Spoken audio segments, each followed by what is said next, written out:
Welcome to Relationship Talk, the podcast where we have real conversations about love, well-being, dating, and relationships. In today's episode, I had a fascinating conversation about emotional eating with Elizabeth Dall, who is a certified women's nutrition and behavior change coach and food freedom expert. She specializes in helping women to make peace with food, create sustainable, healthy habits, stop overeating, embrace their bodies, and achieve their health goals.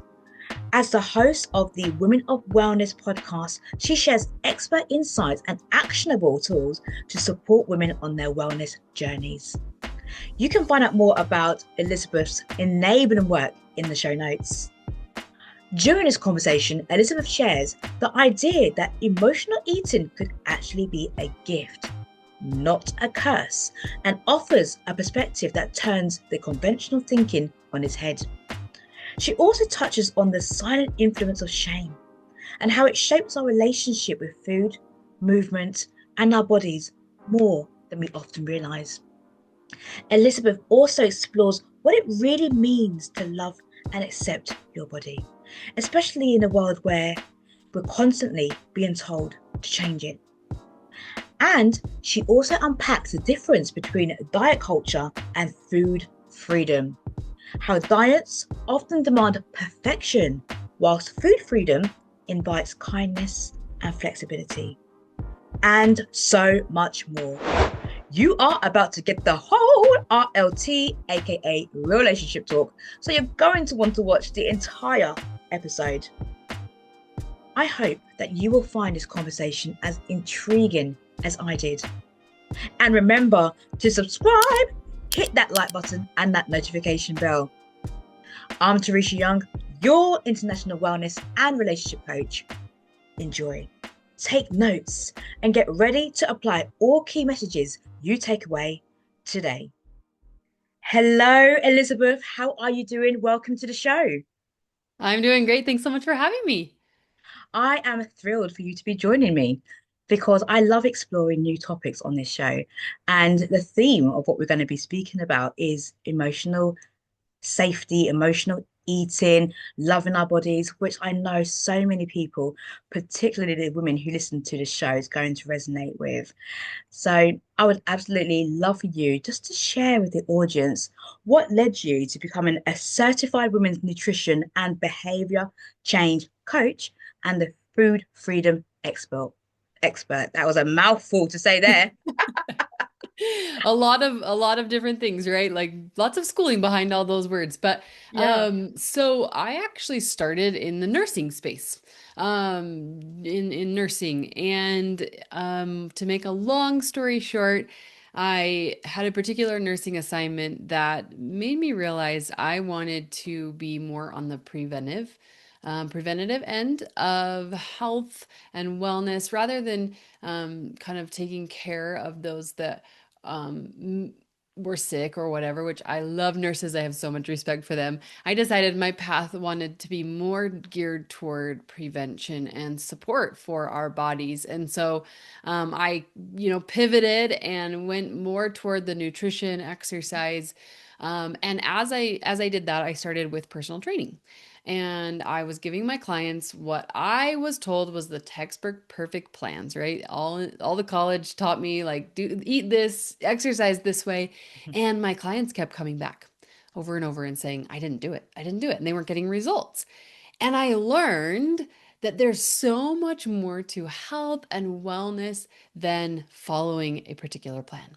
Because if it was about following a plan, we'd all be where we wanted to be. And it's more about the relationship that we have with ourselves and our abilities to learn and listen to our body to learn how to support it best. And that's what really led me down the path of emotional eating, food freedom. How do we improve that relationship with our bodies so that we can improve the relationship with food and overall our health? Okay. That's really deep work because on the surface level, I've seen many nutritional plans, and you can go out there and you can search the internet to find the ideal nutritional plan or diet plan. And for many women, they may start, but then they fall off the wagon and they stop because it's the deeper inner work that you are alluding to there about truly having a healthy nurturing relationship with ourselves that is going to be the catalyst for the change and the transformation that we want to see. So you spoke about learning those things. So what would you say is a common myth, I would say, about emotional eating, which you wish women would unlearn? Because we've learned a certain thing. So what could we unlearn really about emotional eating? I love this question because I have a belief that emotional eating is actually a gift. And so many women and people say, emotional eating is bad. But Yeah. here's the deal. Emotional eating is just an outward manifestation of something that's happening inside, of a need that's not getting met in your life and in your body. Mm, So I always tell my clients, you're not going to have a perfect relationship with food or your body for the rest of your life. You're going to have ebbs and flows, but the key to food freedom and body freedom is the ability to recognize it and support it. So we're going to go through seasons of life where, emotions are high or we struggle or stress is high or all those things, and we might have an emotional eating episode or two or a few. And what we have to understand is that's an opportunity. It's a yes. gift for us to recognize, hey, something's off because my body is craving this. I need to go deeper and identify what it actually is. Oh, wonderful. A gift. For many people, they would not be seen as a gift because there's such a negative connotation around emotional eating. You feel bad. Oh, I'm emotionally eating because I'm stressed. I'm emotionally eating because something's happened. It's almost like something has to happen that's not working so well in order to emotionally eat. Now, you've mentioned some features such as stress, for example, and cravings that you said there. So, what does emotional eating typically look like for women, and how can somebody identify if they're getting caught in that cycle? Yeah, emotional eating runs, it looks different for everyone, but essentially what I like to break it down to is eating when you're not biologically hungry, when you're not actually, like your body's not physically hungry, you're eating for Mm, another purpose. You're eating to soothe, right? You're eating to ignore, you're eating to procrastinate, you're eating because you're bored. And so emotional eating really is a connection of an emotion, right? Something that we're feeling or something that we want to feel. A lot of times we eat emotionally because we want to feel something. We want to feel soothed.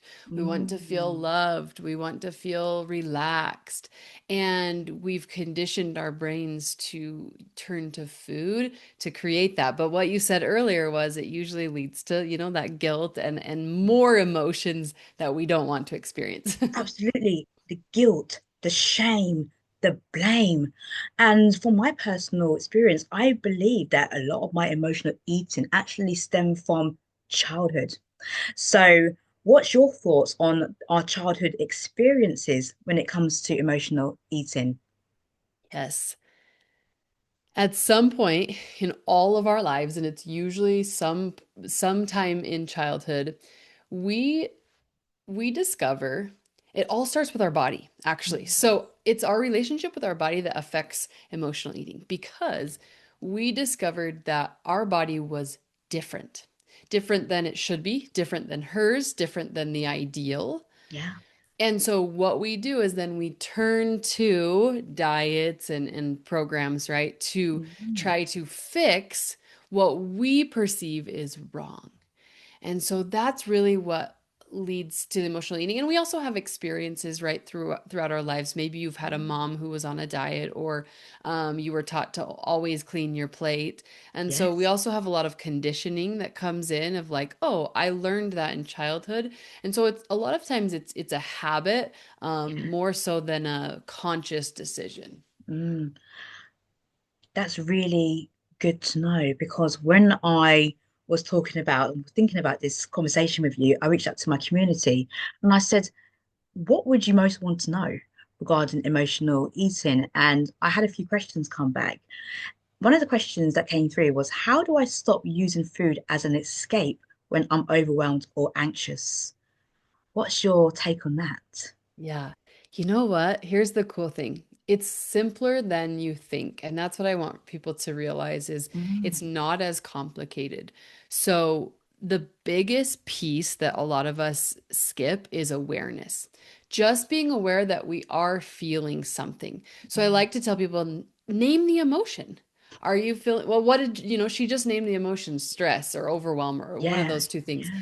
And so you name the emotion and then you ask yourself, what's the opposite? Or what do I want to feel? Mm, I want to feel calm. I want to feel relaxed. Or maybe I want to feel like my schedule isn't so full, I can't handle it. And so then we can insert food there and say, well, is food going to give us that outcome? mm, And usually the answer is no. And so then we have to kind of work backwards and say, well, what will help me? Do I need to take something off of my plate so that I'm not so overwhelmed? Do I need to start a daily meditation? Or do I mm. need to have a daily break that I don't give myself? And that's what kind of resets that loop into a more positive loop where it says, okay, now the next time I'm overwhelmed or stressed, I now have a strategy. Instead Mm. of going automatically to food, I'm going to identify the emotion and then I have a toolkit to say, okay, these are things that help me feel calm or less overwhelmed. And I can use that in the moment. That's a great response. Because when you're thinking about food, some people might say, fine, I will just not buy it. I won't have it in my cupboards. I won't have it in my fridge. Is that the solution though? Because, or is it more of a discipline that you can still have the food in the cupboard and in the fridge, but it's more about the mindset and the discipline behind it? Yeah, that's a loaded question because it's kind of two answers here. Okay. First, everyone has a little bit different food personality. So if something's in my house, I know it's there, and I tend to eat more of it than I would if it was down the street at the store and I could go get it when I wanted. My husband and son could not care less about what was in our house. If I made brownies and I put them in the cupboard, they wouldn't even think twice about them. Yeah. They just wouldn't, and they'd go bad, and I would know right where they were, and that's okay. There's different food personalities. So that's the first thing is really recognizing like, okay, what are you? Do you want the food to be available to you at the store and it's still Mm, available, or are you okay having it at home? And you might need to practice. But one thing that I love this analogy when you have a child, let's just visualize you have a child and they're playing with a whole bunch of toys. They're in a room and they're playing with a whole bunch of toys and they're kind of moving from toy to toy, and you come in and you take one toy and you announce that you're taking that one toy. What is the toy that they want? They don't care about the rest of the toys in the room. yeah. They want the one in your hand. So when we restrict food in that way, when we say this is off limits, your body automatically builds up that craving. It's psychological, it's emotional, all of the above. Sometimes it's Mm, physical, because we've been taught to, that we're taking it away. So yes. when we start to learn how to exist with all those foods, we can find more balance. Yeah. I'm absolutely loving this conversation because it's the restriction. There's a saying that I would often use is what you resist persists. So the more that you resist that thing, it persists with it. And again, is that work? So for example, let's say for you was growing up in a childhood environment where food wasn't in abundance. There's another reason why you may be attached to food is because it came from a place of where it was lacking in comparison to where you are right now. So there is some psychological work and some mindset work that would need to be done in order to reframe that relationship when it comes to food. It probably blends quite well into another question that came through then, Elizabeth, which was I always eat late at night, even when I'm not hungry. How can I stop this without feeling deprived? Okay, this is a couple things as well. So first of all, we do have to identify if we are actually hungry because a lot of people they Yes. don't get enough food during the day because we maybe like skip breakfast or skip lunch or like we kind of we're either dieting and we're skipping or we're busy and we're skipping. And we get to the end of the night and our body is giving us kind of mixed signals where it's like I'm starving, but when you're starving, you don't crave vegetables, you crave the ice cream, right? When you're Yes. actually really starving, that's what you're eating. And so we may be misreading emotional eating for actual hunger cues. So that's the first thing is Okay. identify if you haven't had enough to eat. Then after that, it's about learning to identify those emotions and that habit. For a lot of people, and I used to be in this loop as well, where it was like every night I needed a treat. Every night I Mm, needed a treat. yeah. And it was like if I made it through the day, if I passed a test, if I survived. I mean, it was literally if I was still alive, I would eat the treat, right? Yeah. And so it became a pattern. Yes. And we have to look and see, is this a pattern that I may need to change? Or or do I need to go back to my toolbox of, hey, what emotion am I seeking here? It's probably a relax and unwind. Is Mm, there something else you could do that's not food? yes. So I'm loving this conversation. When and so much on a personal level. So when we identify these patterns that you've dealt with, so for example, for myself, I may have a pattern. It could be like in the evenings, I want to have that nice hot chocolate, make it super sweet. And it's a pattern. Do I actually need it? Is it a hunger cue? Maybe not. I just got myself into a habit or into some sort of practice to have it. Now, in order to break that pattern, what is the motivation that you would encourage people to think about? Because there's going to have to be some why in order to break the habits. So, for the women that you work with, are there some key motivators that help them to break that pattern? Insert mindful eating. This is where mindful eating Oh, brings magic because a lot of times when we eat emotionally, we're eating to numb or to avoid. mm, And so we're sort of eating unconsciously, right? We're not really paying a lot of attention to it. And so I like to have kind of a guideline for my clients. I say, if you're wanting to enjoy something that's fun, because food doesn't always have to be about physical needs. You can yes. enjoy food and it feels good and you don't have to be hungry. We have a couple potlucks this week because it's the 4th of July in America this week. And Yes. so, there's going to be lots of food and lots of food that I don't always eat, all the time. And it's going to be fun and enjoyable. And I like to remind people that those foods are fun as long as you can be mindful about them. Instead of Mm, snarfing, that's the word I use, is like, not, that's an unconscious, not paying attention eating, but being mindful, like, hey, I actually want to enjoy this warm, hot mm, chocolate, right? Because it's cold outside and it feels nourishing to me. And maybe I want to find a way to make it a little more nourishing, right? Maybe I could do less sugar or something. But if I can think, this is mindful, this is enjoyment. After my lunch, often I like to have a little piece of chocolate.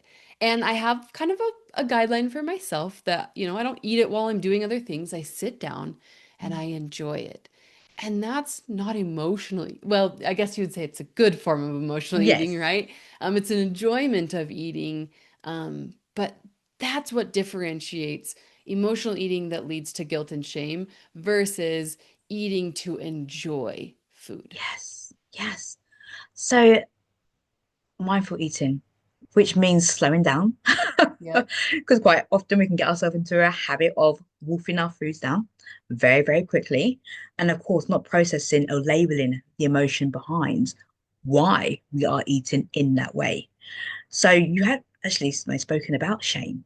And I think shame, guilt, blame, judgment are all feelings that we can experience when we are going through this period of emotional eating. So, how does shame show up in the way that we eat or even think? And how can we start to break free from that? Shame really this is going to be really good because it comes from our relationship with ourselves. um, when we start to identify that we're different or not good enough or our body isn't good enough, that's what relates shame to the food we ate. Oh, I just don't have any willpower. I can't do this. Look, I'm lazy, right? Mm, We start to create identities for yes. ourselves. And so that's really what shame comes from is I'm opposite of who I want to be, right? I'm going against um the relationship I want to have with my body. And when we have that messy relationship, it leads to shame. Hmm. That messy relationship with our bodies, then let's talk more about that because how can we move from, I say, mess to success? So, how can we create safety in our body? Because that's what is key. You know, if we are having this relationship with our bodies and we are judging ourselves, we've had negative thoughts about our image, for example. Now, how do we create that safety within our body? I like to compare it to a romantic relationship or a friend relationship. If Mm, you want that relationship to thrive, there are some things that you need to do, right? If you ignore that person, if you're mean to them, if you say mean words, if you don't build them up, that relationship is going to struggle. It's going to fizzle. It's not going to thrive. But if you put time into that relationship, if you're invested in them, if you learn about them, if you listen to them, if you are kind and do nice things for them, that yes. relationship is going to grow. And it's the same thing with our bodies. We have to Yes. commit to a thriving relationship. Mm. That word kindness, that word compassion as well. What's one kind thing that women can say to themselves today so that they feel less at war with their bodies, but more at peace with their bodies? Oh, I love that question. And I have several going through my head. I'm trying to come up with what would be the best one to share. I think um, it would just be to remind themselves that they are okay right where they are. And we can't always change the past, but we can, everything we want to change the future, we have to change the now. And so if you were just to say, I'm good where I am right now, Mm, and I can make different choices, but I always remind women, meet yourself where you are. You don't mm. need to be 10 steps ahead of you. You don't need to be where she is, but meet yourself where you are. And that's where you can start making choices to support your body. Oh, wonderful. And some of the daily practices then that we can do to ground ourselves in our body. What do you typically advise your clients, women that you work with, in terms of grounding ourselves? Yeah, that's a great question. It really is about starting with that relationship. So, one thing I like to suggest is having you write a letter to your body and to yourself. I know it's hard, and some people, I know there's a lot of like, oh, this feels scary, but writing a letter and just having a conversation with your body like, hey, we've been through this or we've struggled and currently struggling, but I'm also grateful for this and just identifying those things, I think puts you at a good like starting place, right? Hey, this is where we're at. It's like in high school we used to call it the DTR, define the relationship. We still use that in the relationship world, the Do DTR. you? Okay. Yeah, we do. But have a DTR with your body, Yeah. right? And then from there, start. One thing that I always remind everyone is that you are capable of knowing and meeting the needs of your own body. So instead of looking outward to everyone else to tell us what to do, I want you to start looking inward. Start checking in. How do I feel? What do I want to feel? What does my body need, right? What do I need right now? Instead of saying, okay, well, CrossFit is the answer for every single person on the Yes. planet, what if my body needed some swimming today? Or what if my body needed some yoga and stretching? Or does my body need a vigorous exercise, right? Like listening to your body and then being mindful about your choices. It really sounds so simple, but if you It can does. sit down with your meals for 10 minutes a day, sit down and pay attention, huge things are going to change.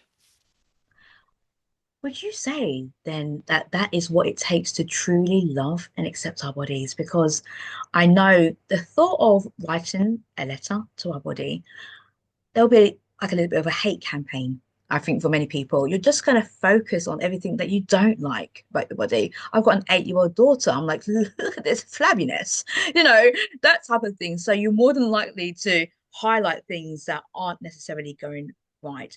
Is it still healthy to actually let it all out? So if there was anything that you don't want to necessarily say to your body, just to actually release it, because maybe holding on to it is actually going to be suffocating your true how you feel. See it, put it on paper, and then do the reframe to something more kind.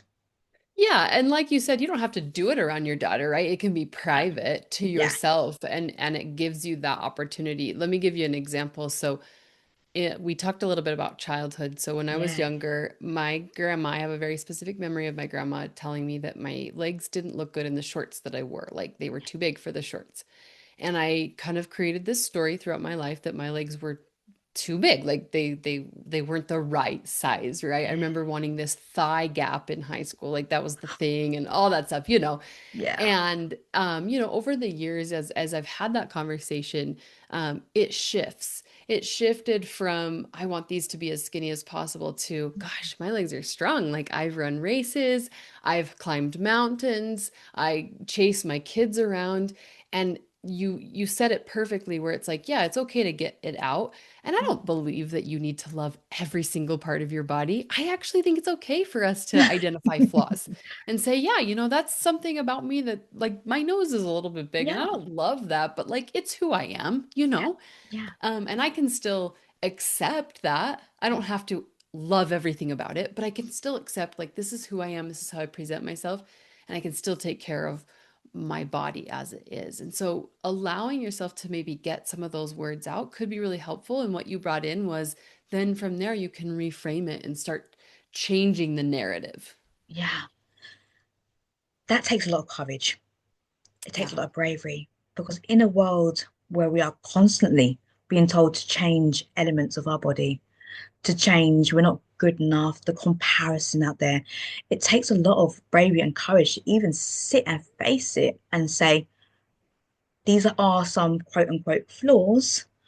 I'm going to do my best to love and accept myself. And even a practice like emotional freedom tapping, like EFT, can be well, my practice as well, and from my experience, has been really helpful to be able to release and to reframe that feeling of loving and accepting the body too. So when it comes to that compassion, how gently do we go? Because there are some people who are going to say, fine, tomorrow, that's it, I'm all in. Would you say it's more of a process for people to wean themselves into it rather than going from 0 to 100 and suddenly you're just back to where you were? Yeah. Oh, and I want to let everyone know that I am not immune to this either. Like Yes. I completely understand and that's not easy. Sometimes you get so frustrated with your body that you just are Yes. desperate. You're desperate to escape. And I want Yes. to give another child analogy. If you yell at your kid, they're going to stop immediately, right? If Yes. you give them that immediate like yell at the kid, they're going to stop. But a quick yell doesn't change behavior long term. Yes. We teach them. We say, okay, this is what you could do instead. This is what you could work on. It's the same thing with us. If we're like shaming ourselves, like a quick yell, like, oh, get out of here. You got to go, you got to, you got to lose 50 pounds or whatever. Like, you're so gross or any of those feelings, words that we have about ourselves. And we create this escape plan. We say, okay, wait a minute. Like, I'm in my current body. It's compassion. And I don't think you can ever have too much compassion for your body. You Yeah. should, yeah. Yeah. And is that compassion, like, going back to one of my experiences too? So when you was talking about the words from your grandmother and what she said to you, I had the opposite where my legs were super skinny.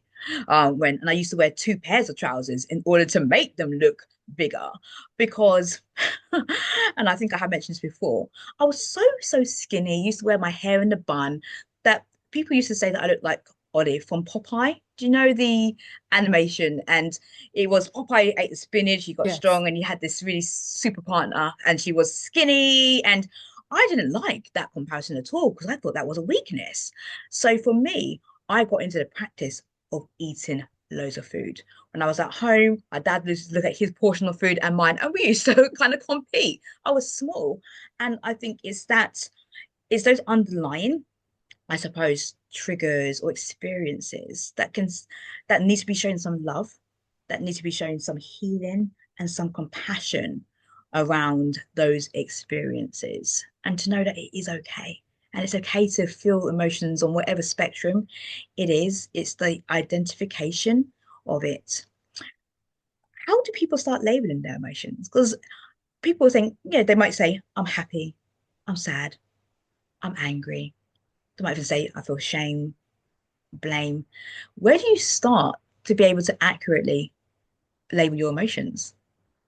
Ooh, that's a really good question.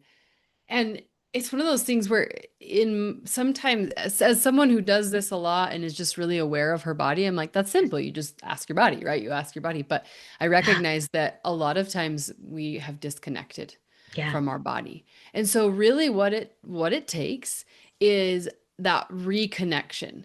And say, and just kind of asking, like, what am I feeling? Am I feeling, you could even identify physical symptoms that could then Mm, help you lead to some emotional symptoms. Do you have a headache? Do you feel like weak? Those physical symptoms could mean, hey, I must be stressed or I must be really tired. yeah. And that can help you identify the emotion to deal with. Usually, when we start with some of those physical symptoms, it can help like connect with the emotion. Mm. So bringing it back to the body then, I have another question that came through actually, which is probably body related. And it says, I've tried every diet under the sun. How is food freedom different? Yes, that's a good question. Food freedom is not a perfect relationship with food. And diets and every program under the sun teaches you that you have to be perfect. You Mm, can't eat this, you can't eat that, you can only eat this, you have to be this number, right? You have to eat this much, and it doesn't allow for flexibility. And what happens, oddly enough, is that the more strict you become, right, the more you we're human nature and we, want to rebel. And so the yes. more we restrict, the more we want to rebel. So food freedom is not a perfect relationship with food, but rather a get back to balance faster relationship with food. You're never going to be perfect. You're never going to eat the perfect amount. Some days you're going to have overeating.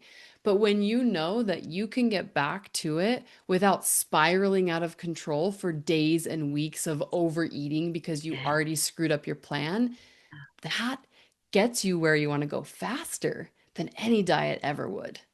Yeah. When you think about diets, you think about the short-term nature of a diet.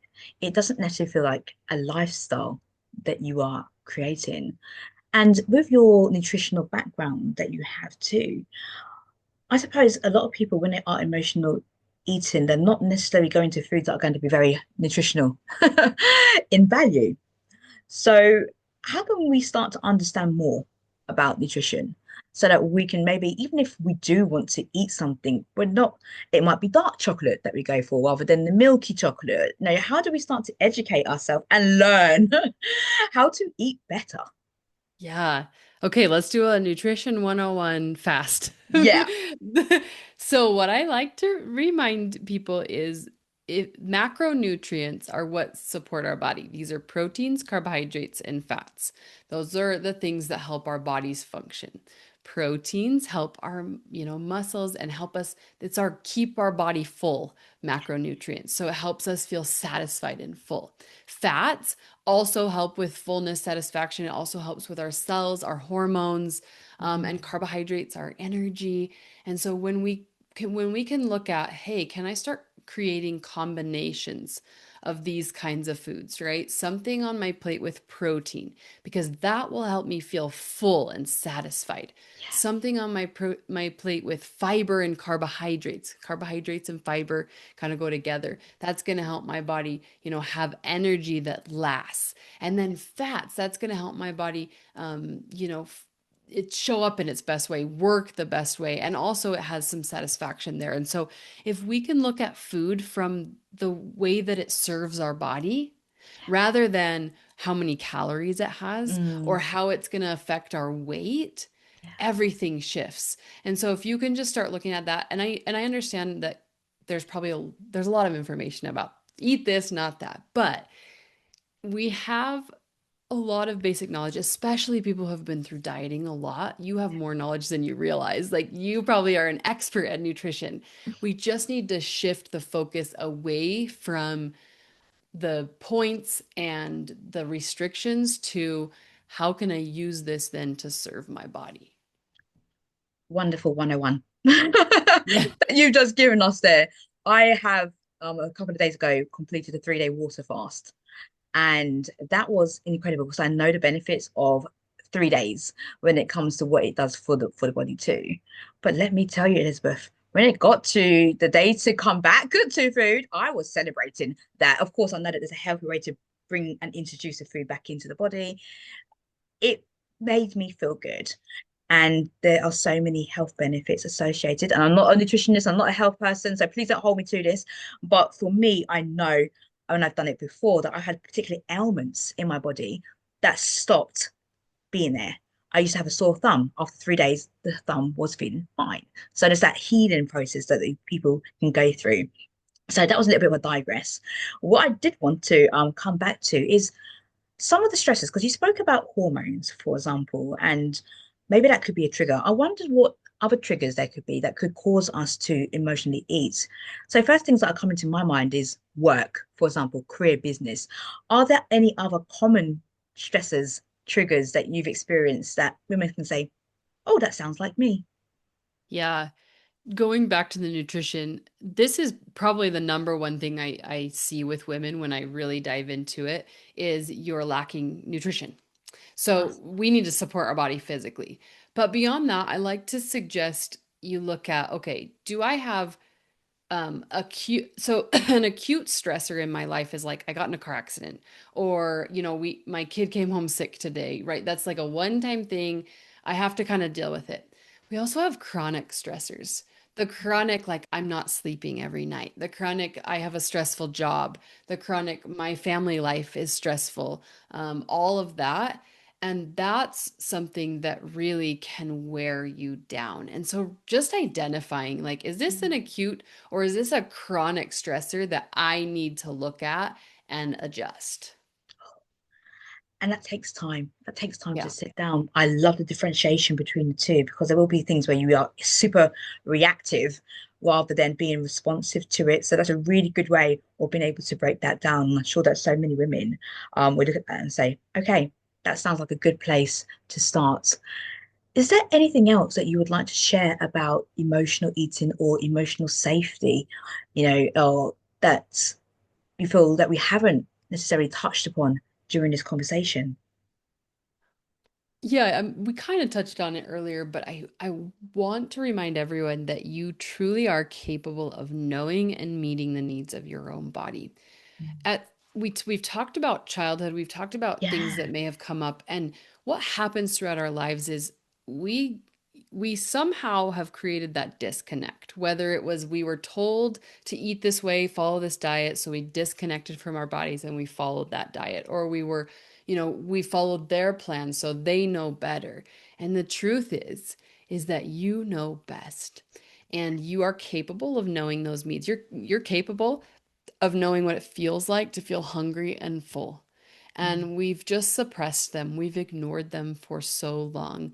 And I want to remind everyone that you have the ability to bring it back. It's something you were born with. I have a toddler, and she will tell me exactly when she's hungry and she'll stop when she's full. And the other day, she wanted a cookie and I put a cookie on her plate and she didn't eat the whole thing. Yeah. And I was like, wait, what? Yeah. you know? Go you. Go you, right? And sometimes that's like unfathomable for us, right? But Yeah.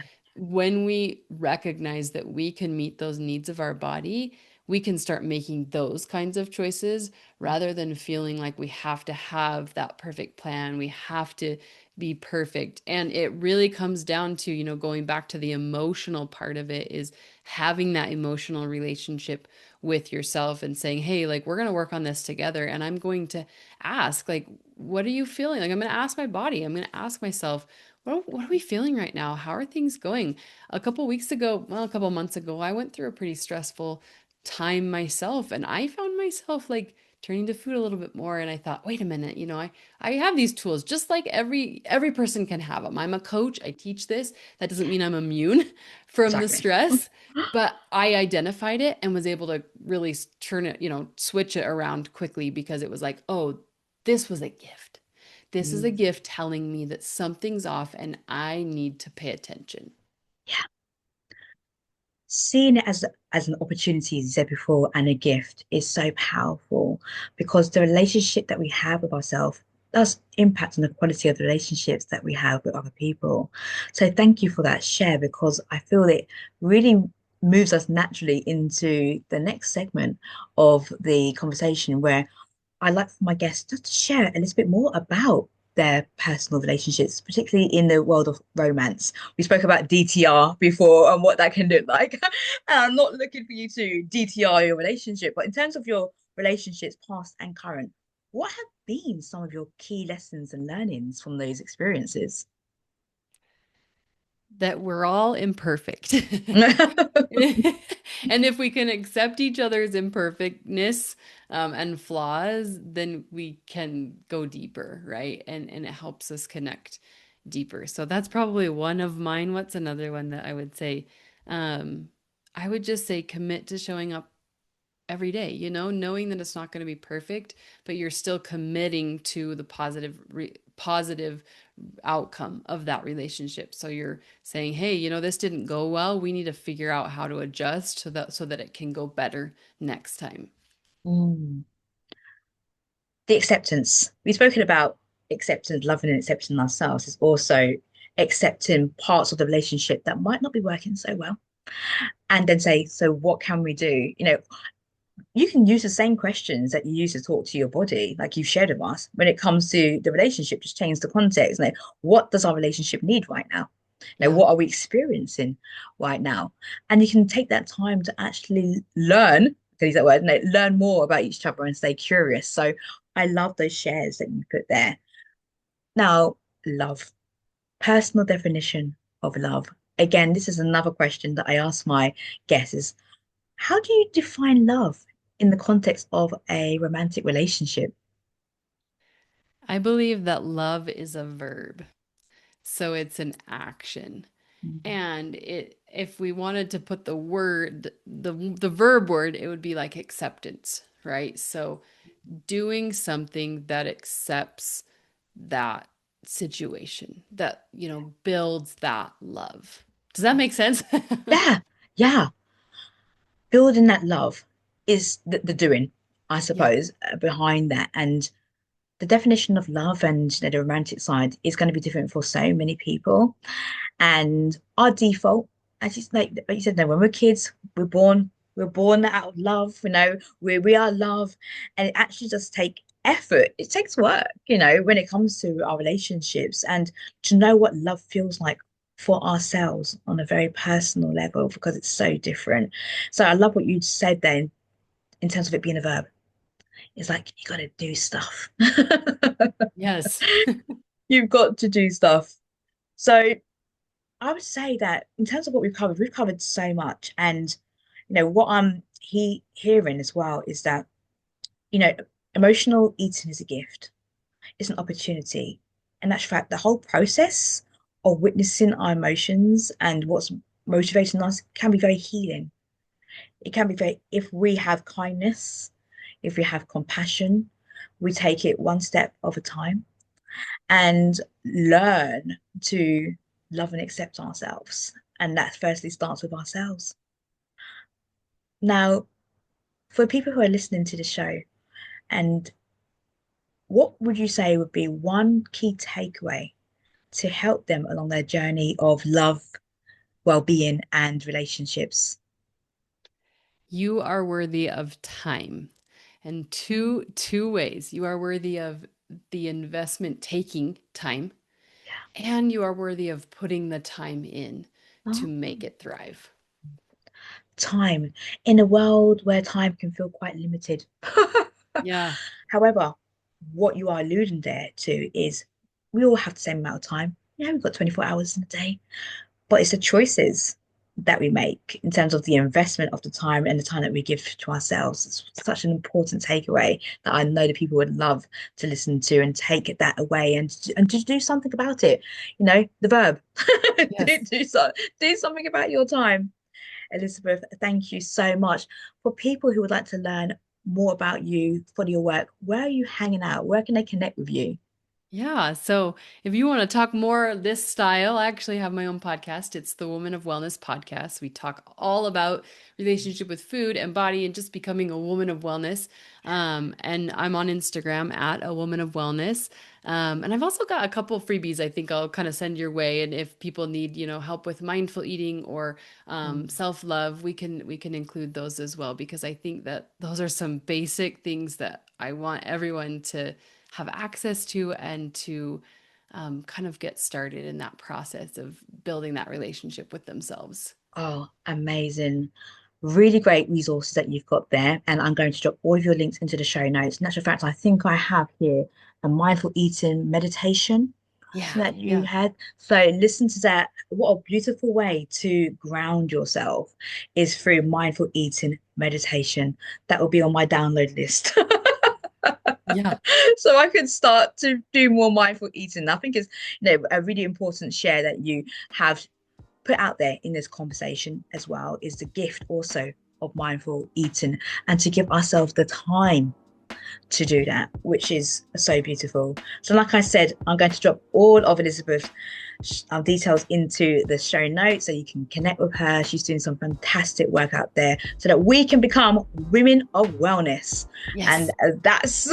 and continue that throughout our lifetime. So, thank you so much, Elizabeth. It's been a wonderful conversation. Thank Thank you so you. much. Thank you. And for everybody who has taken their time, energy, to listen to the show today. I really want to thank you. And until the next episode, take great care of yourself and others too.